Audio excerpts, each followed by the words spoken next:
Good evening, welcome to today's Hearthstone half hour, and I am Hammy, and this is FailCraft Casts. Hope you are well and are good, and it is Wednesday, it is Ladder Wednesday. It has been a long day, we shall ramble about games, but above all we're just going to be laddering and learning and having a bit of fun. We're playing Paladin, some might call it a Crushadin, for Crusher is the noble person who indeed devised this deck list in the month of October 2014, so some context for you, that is roughly how we're playing and how we're rolling.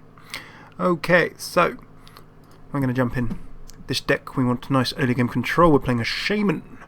Alright, equality, blessing of kings, many different options here, changing a minion's attack to 1, but I'm going to shuffle this deck up because against a shaman going second I would like some control and some minions and all of those kind of good things. We traded up. Pyromancer will certainly help us against a shaman. A Scarlet Crusader will facilitate some trades. Remember, in this deck we have Rag, we have Tirion Fordring as our finishes. In the early game we want control with minions and similars. I'm not actually going to do anything this turn one. I'm going second. I've got my coin. I'm perfectly happy to be tapping on the table and waiting to see what's going to be happening. Let us see. Then goes a Totemic Call. So far so standard. We're playing about rank 16 ladder here at the moment, by the way, so nothing too high, but certainly interesting to see what we can mix up and do. What can I coin into? I could coin into a Consecrate in 2 turns. I'm going to get some pressure down, coin into a Scarlet Crusader. If he can remove me, great. A Silence and Earthshock would do the job there. But if he cannot Earthshock me, then I can trade this away. I'm in a good position. Down goes his own Scarlet Crusader, but nothing else happening there, so he set up the trade. That is fine. As a Pally, the Blood Cell Raider, I do have weapons that I can benefit from there. An Order Peacekeeper, chaining an enemy minion's attack to 1 will certainly give me the advantage of keeping, well, I won't keep my bubble alive because in that trade both bubbles will be removed. The Wild Pyromancer will not do huge amounts. Attack equal to the value of my weapon. I can use that as a trade. I can tag this as a trade. But the obvious play here is to remove this. I'm tempted to Wardor Peacekeeper, but you know, let's give it a go. If he wants to trade, the real goal of Wardor Peacekeeper is to combo with the Stampeding Coda, of course, let's not forget that. That's what the changing a minion's attack to 1 is for. However, if I do this, he moves my bubble, I can soak up that 1 damage for the trade with the Wardor Peacekeeper. And we're getting into mid-ish game territory now. Then goes a Stormforge, that will allow him to start controlling. There we go, 1 remove. I fully expect a hit to the face. There we go, as expected. Taking the damage on the shaman. And of course he will be able to remove this next turn too. A Stoneclaw would have put a crimp in my plans. Consecrate, well that's certainly going to let us clear the decks. However, is it a waste, we ask ourselves. A Blood Cell Raider and a Reinforce would certainly help me out. A Consecrate would help against more small minions. A straight up clear, because I've got 2 Consecrates, I am going to drop 1. That will let me keep a little bit of pressure on, and also because it keeps us on 3 health, our shaman is not going to be able to Stormforged axe that off the table immediately. So control in the early game. Goal 1. Transition into the mid game with such attacking threats. Blood Cell Raider and similars. And then we've got Tirion and Rag. We want to be getting out Tirion and Rag ASAP to clean up the board, so if we keep the board clean until then, they're our finishes. It's been a long day today. I do apologise for the later stream for those of you tuning in live. Rockbiter. Ooh, makes him 5 attack. Will give him the ability to remove. Really going for an aggressive control here, the shaman. It was a bit of a mistake, not going to lie. But we will keep pressing forward. Now I've got no weapon, I'd quite like some table presence, and the Pyromancer I don't want to be sacrificing. So for that reason, I'm actually going to now throw down my Blood Cell Raider. If I kept my coin in Avenging Wrath, would have put him right in trouble. 8 damage, dropping him down to 11 health. But I coined earlier in the game. So here is a little bit awkward. We've not got our transition fully ready. Our mid-game cards in this deck haven't fully come out. If we had our 5-6 drops and similar, we would be really hitting to his face and keeping the pressure on. We've not managed to keep that pressure on. You can see he's stabilised with the Slug Belcher. Okay, Loteb. Now that was the transition card we were looking for. Avenging Wrath. Well, that will let us zap through this. It will then let us trade away the tank. A Sludge Belcher. That will actually let us trade that away anyway. And it will really mess up any spell plays he goes for next turn. So, generally in this deck, when I've had problems, it's because I've played Avenging Wrath a little bit too early. And used it to try and clear minions. You don't want to try and use Avenging Wrath to clear minions. So for that reason, we're going to throw down Loteb as that bridge card. If we'd had him last go, that would have probably been perfect. All spells messed up. You could throw down a bunch of minions, that's okay. I've got Pyromancer, so I've got Consecrate. Flame Tongue, well, that will let him go for the straight trade if he wants. I can see that happening potentially. Yep. I actually don't mind that. Okay, we do have a 3 damage, a 3 attack rather than 1 attack. Down goes a Bluegill, and that Bluegill could well just charge me to the face. I'd be semi-surprised if it traded away this.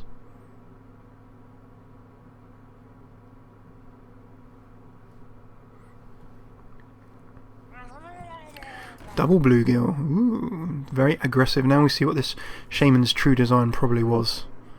Probably an aggro, chargy, funny deck. Now I'm tempted to Avenging Wrath. Cause some chaos. Yeah, I'm tempted to Avenging Wrath. Now we said Consecrate would have been the solid play. And there you go, actually we suffered there. Should have Consecrated. That would have removed pretty much everything we wanted and tapped away the last. So a bit of a silly Avenging Wrath. We've still left 2 big threats on the table. You can see there we could have removed pretty much everything in one go. So the Avenging Wrath was the wrong play. A very silly misplay there. Consecrate, followed up with a trade. Completely clear board, and you see now Sen'jin's gone down. So although we're not in trouble just yet, it could get that way if we leave it like this. Double Flame Tumlock, 6 damage there. So Wind Fury, suddenly our minions are doing 12, and we're in a bit of trouble. Look, that's a Wrecking 10 to the face. So for that reason, we are going to this, into this. There's the clearance. I'm not going to Pyromancer because I want to play a Lay on Hands next turn. So I'm going to minion up. So it's lucky that we drew into that equality, otherwise we could have been in some trouble. May have got ourselves out of jail. I'm not going to say free, I'm touching wood and all kinds of things. Down goes a Totemic. 7 mana, 2 cards. He can play something. She can play something. Whoever our opponent is, what are they going to play? Ironbeak, he's just getting minions down. But alas and alack. I'm going to Lay on Hands, and I'm going to start trading away. Heal 8, draw 3. I've got my finishes here. I can pretty much just throw down a Ragnar's Go, or I can Guardian of Kings and Blood Knight as a transition. Really toning him up, and he's got the stone toned him down, so we're not out of the woods just yet. I think that now 2 Azure Drakes would really give me a good bridge. Instead I'm going to Guardian of Kings, just going to keep myself healing and healing and healing, and then I could get 2 chip minions down. I could get an Argent Squire down. It could be a very solid option. Blood Knight's not huge. Pyromancer would give me the trade. I'm just going to Argent Squire, and I'm going to drop the health. Reason for that: can 3 that way, can 5/6 that way. I'm going for a control play here. And I can just throw down Rag. If I have a Wild Pyromancer followed by a spell, I can quickly wreak havoc on that side of the table, and you can see that having been on 10 health, I've topped myself back up to a nice 22. A nice reason for your Guardian of Kings being in there. Bloodlust. Ooh, okay, let's see the charge. Yep, he has successfully put himself up to 17 damage, so really charging up, and you can see that had the Wind Fury, had everything come in, he may still have won, but and really our misplay with our Avenging Wrath again with the cause of that. I fully expect all of these to go straight to our face.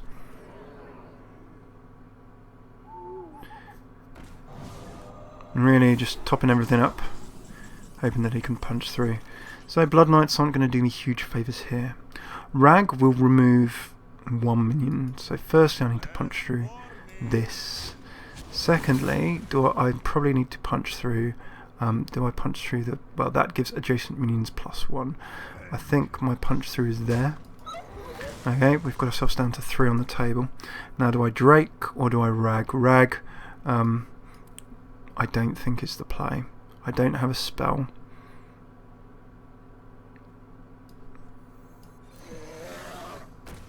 Throw that down, see if we get a spell draw. We don't. So I could fill up the table with minions, but really it's a question of whether he draws 6 on his next drop or not. So for that, I'm going to drop one of those. I'm going to drop one of those. I'm then going to throw down one of those, and then the strip of the 2 bubbles gives us a +9/9. So look, I mean, can he do 6 damage with that last card that he draws? That is the decision that we've given him. If he does, well played. A totem, if that's a... no more spell damage. Yep, that's it. It should be a good game unless that has 6. He could have a lava burst or something, which he doesn't. So, good game. Now, remember, we made a big mistake there, a big mistake with the very silly Avenging Wrath. And every time that I've got unstuck playing this deck, it's because I've wanted to use Avenging Wrath as a control card to remove minions off the table. Just about time for maybe 1, maybe 2 more games. For those of you who are fans of television and business, or the loosest definition of business nowadays, The Apprentice is on this evening in our UK of wonder, so I'm going to go catch that. Ooh, a druid. Let's see what a druid has in store. Is there going to be token, rush, ramp? We will find out, but our strategy is no different. I am contemplating keeping the Old Peacekeeper against a druid.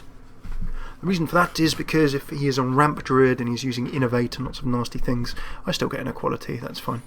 If he's using innovate and lots of nasty things to get big minions out early, then I can squish that big minion with my Old Peacekeeper. I'm perfectly happy to drop down my Argent token. It's a shame that I don't have a Blood Knight. You saw the effectiveness of the Blood Knight and Argent Squires only too late. Throw down 2 Squires and a Blood Knight and I have a 9/9. Nerubian Egg, maybe we've got some kind of tokeny. This could be a Watcher Druid. He could be turning this into a tank or something nasty of that vein. So, do I want to change the minion's attack to one? I do not. Am I quite happy to keep my thing in hand at the moment? Yes! Am I going to attack his Nerubian Egg? Of course not, because I don't want that nasty Nerubian to pop. Pop and cause troubles.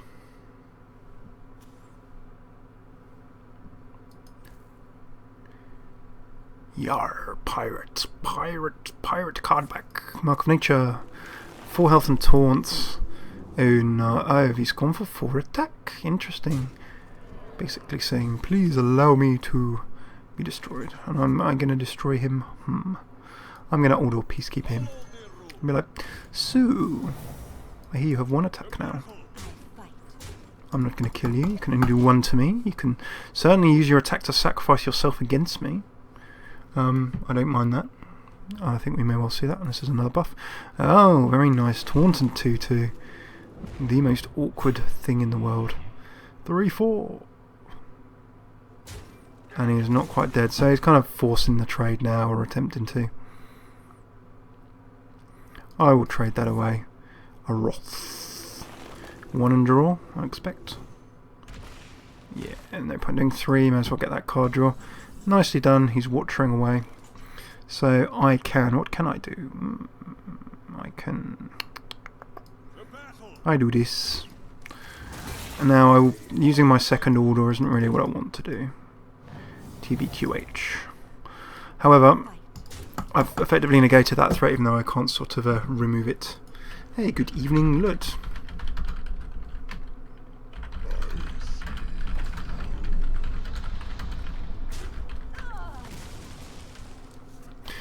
Down goes a Loteb, and we don't have a Loteb to go down either. Meaning that, oh, general awkwardness. General awkwardness. And look, my coin is 5 mana, meaning that I can't drop all my other goodies. Saddens me. The Wild Pyromancer would certainly become a target. It's a shame that I can't top up with that. I'm going to throw these down to encourage some trades. I'll remove that off the table. We've got Loteb down there.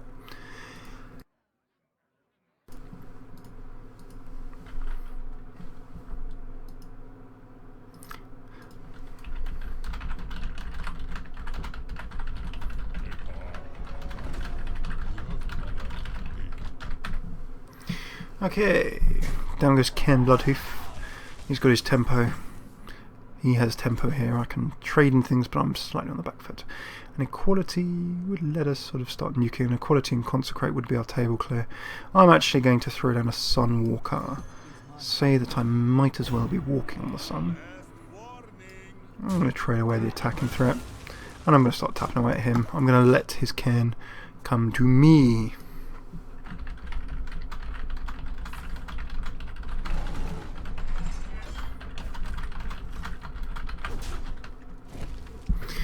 So you join us in the midst of some laddering and learning if you've just joined, and we are playing Paladin, control-ish, tempo-ish Paladin. I've got Tirion this time. A Lannister repays his debts. And a welcome to those of you joining too live. Power of the Wild, lots of buffs from this druid, watchery in nature. We can see that there was the removal there as well, the little tip damage. He's taken the 4 to his hero's face, but I still have the ability to incessantly annoy this person, and that is what, not in a nasty way, but I'm going to do that. Absolutely going to do that. There it goes. I could have coined into Tirion. On retrospect, I think that may have well been a better play. I'll drop Tirion next go. So dropping into Tirion then would have given me the Death, Taunt, Ashbringer, Tradeage. So he's tipping away again. If he does trade away, unless he's got a Starfire. No, he's just gone straight for the trade, popping his other minion. Down goes a Shade, which I can nuke off the table this turn. So I can either nuke it away. I'm actually going to wait one more turn. I'm going to go for the clearance just to get rid of that Shade. Hyper aggro. But I can still Tirion next turn, I can still Ragnaros next turn. I've got my finishers out, the table is clear, so we're feeling in a goodish position. This is where we want to be. His health's low, we've got our finishers, we've got our late game options in hand. Down goes an Ancient of War, not ideal. Expecting that taunt, and of course now I can't equality to get that off the table. It will be awkward.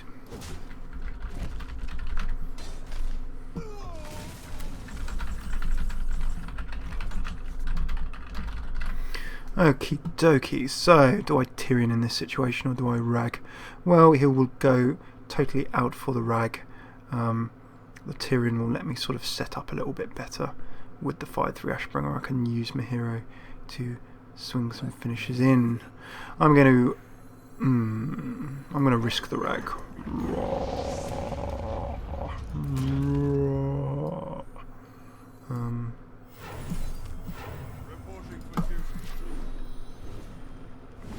Okay, we've got that down to 2, so we're going to effectively say, have you got cards in hand?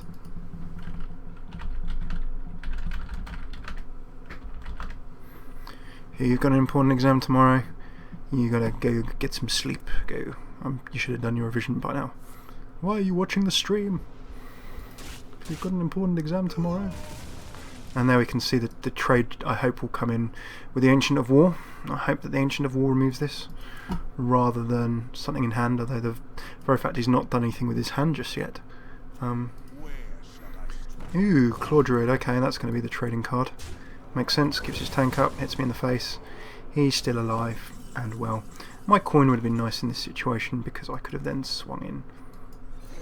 I'm going to Azure Drake for my card. No lay on hands necessary. Let's get my weapon out to heal on damage. So you can see I've actually had to use my hero health a little bit as a weapon, as a resource to punch through that tank, which was awkward. Coining into Tirion would have really given me tempo earlier in the game. I think that's the important thing to note from this game. Down comes the Starfire. Aggressive clear. Bites. Okay, 4 to me. 4 armor for him. Fine and good. But now we can Tirion. I love the epic. La la la la la la la. Removal. Lovely stuff.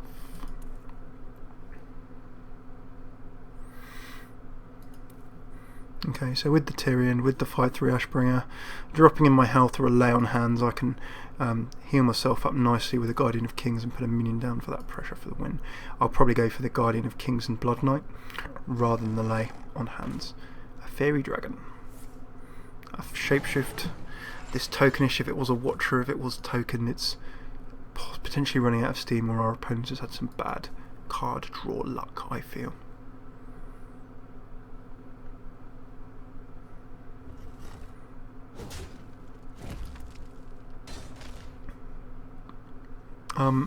Okay, and in fact, rather than waste time, Tirion 14-14, and a well played. The nice nasty surprise in that deck is that you've basically got a couple of cards in your back pocket that can really come out and do some damage, and the massive buff ability is great. Right, one final game.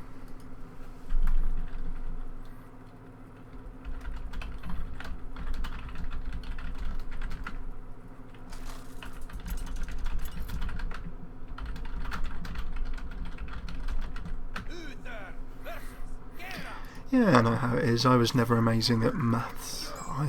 I could have been better if I'd done some more work, though. That's the thing. Right, Argent Squire. We've got a warrior this time. Okay, I'm going to bin the Avenging Wrath. I don't mind not having the Consecrate. I want some early game drops. I want to try and grab tempo nice and early here. Grab a nice advantage. Crusader will give me that. It's a shame I don't have a Blood Knight. Did I mulligan a Blood Knight away? I didn't. If I have a Blood Knight, I'm in a wonderful position here with Scarlet Crusader.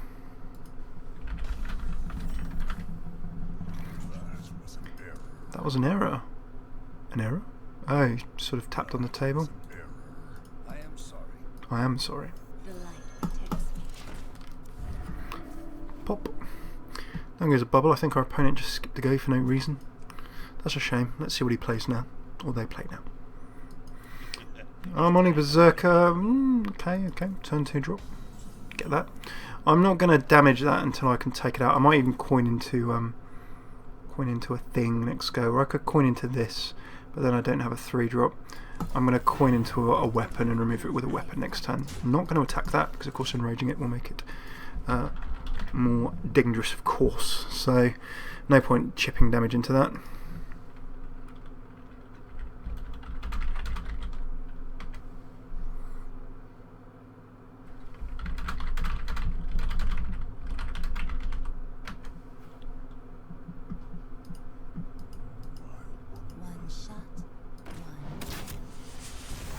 And interesting, you can see the Elven Archer doing the 1-drop. Double Elven Archer buff, look at that, a 9-2 minion on 1 turn, my goodness. Bringing the wrecking, and we now see we're playing an aggro warrior. Indeed, very nasty. Right, I need to devise a solution to this. So I do have 2 drops that will let me remove those. I can get rid of that. What I may want to do is just coin into, I can't quite coin into that Kodo, but that Kodo will help the situation also. So dropping the bubbles is going to help. I can get rid of those little ones, but firstly let's make sure we get rid of the 5-drop. If I don't have a big drop, I could coin in and start swinging away at those with my weapon. That would remove a couple of those. It seems a bit of a shame. I will take one more bunch of damage and then I can remove them the turn after that. So let's drop this. Oh, hang on, no, I'm going to go for 2 tokens, because of course all I need is tokens against those, and then I can coin into a Kodo that will remove one of those next turn. Either way. Good evening, Tilly. Hope you're well and good. This is actually our last game for this evening.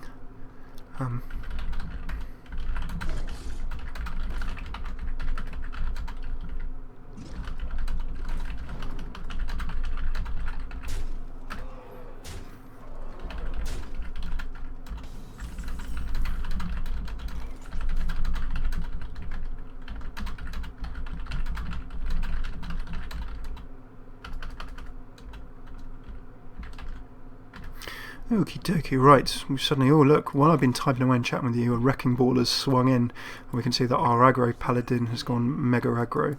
Why is he saying well played? We're not out of this game yet. Now, let's make the right decision. Is it grabbing the weapon or is it coining into the Kodo? A random enemy minion with 2 or less attack.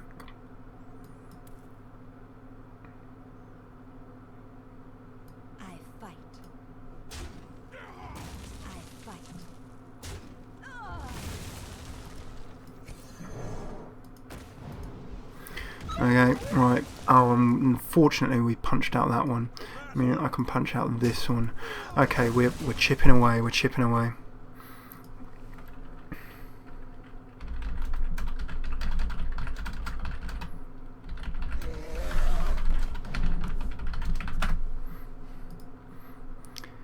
Sleeping and playing games. Oh, time. There's no such thing as time and a half. No such thing as time and a half for me. But hey, I cannot complain. It could be a lot worse. Right, so I'm going very aggro here, actually. Do you know what? We're low. I'm looking for a Lay on Hands or a Guardian of Kings, really. So that should be fun.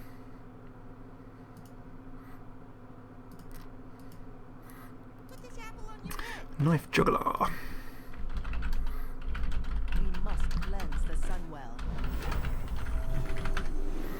Okay, 4-3, oh, a mega aggro move there from the Knife Juggler. Right, so this is where our opponent is now beginning to slow. He's going to have real difficulty starting to remove this kind of thing. So I'm using myself to remove the Knife Juggler as the threat. I can risk remove it. I'm going to risk removing that. Now that's up 2, down 3. Drops me down to 8. Now I've got my Guardian of Kings. I can throw that down next turn as my safe 7 drop, and I think that's going to be our option. You can see he's going to keep dropping his aggro cards, but punching through that Sunwalker is going to be very awkward. So we've outlasted the aggro, we've outlasted the rush. So touch wood, we should be okay. So no need for us to rush.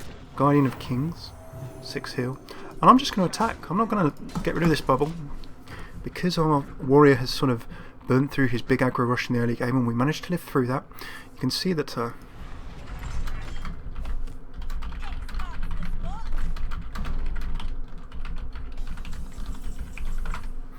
Okay, and next up I can just throw down Tirion, and you can see how I don't need to be attacking my opponent's minions at this stage.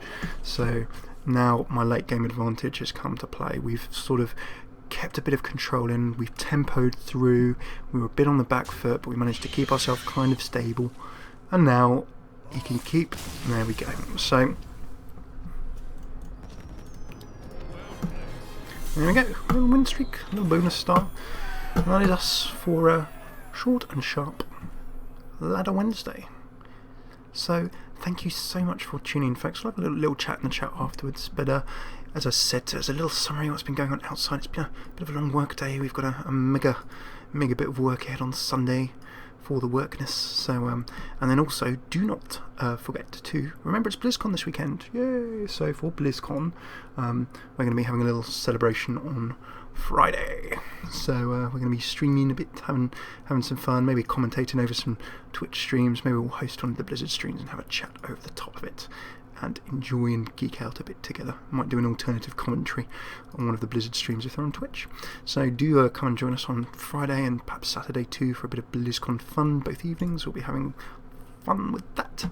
And then there'll be some other bits and bobs going on too. So we're going to be back tomorrow for a longer stream. It is going to be well, normally we do it Tactics Thursday, but we'll, maybe do a bit more laddering Hearthstone half-hour wise to make up for the shorter stream this evening. So thank you so much for tuning in. If it is your first time, do come check us out live if you're on YouTube, twitch.tv/FailCraft Casts, 5 times a week. Time zones there. We'll tweet on @FailCraft Casts before we go live. I've got a whole archive at youtube.com/FailCraft Casts. Please do check that out. Hearthstone, Heroes of the Storm, Terrible Minecraft, Pokemon, and much more. And then last but not least, the website is failcraft.org, and on there you can find not only a bunch of sort of articles, deck lists and things Hearthstone wise that don't live so well in a video, but some wider Blizzard news and gaming funds, photos, and random other stuff that I get up to too.